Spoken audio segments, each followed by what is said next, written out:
Gedo mar apaya matudo gwenge mambita gi Sori ochak kendo okang' machielo bang' gedo ma kamano nochung' e kind thuolo mar higni 3 mokalo. Kolimo gedo mar apaya no, Kamishna ma Nyanza Flora Morwa wacho ni apaya no igeno ni koro biro konyo jotim ohala maloko handrech mosebedo gi achiedh nade mar chwalo mwandu gi kaluwore gi rach mar apaya.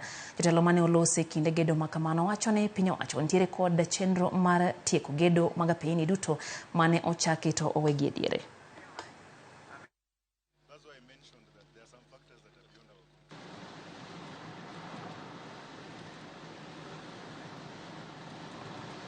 You remember His Excellency the President launched this road last year, and so far we have made very, very good progress.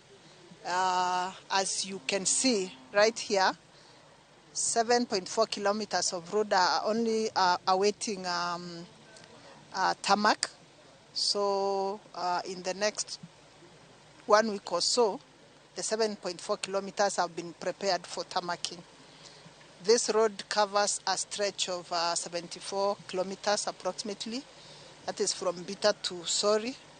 And we expect that by 2028, the road will be complete. So basically, we are here to just inspect the progress.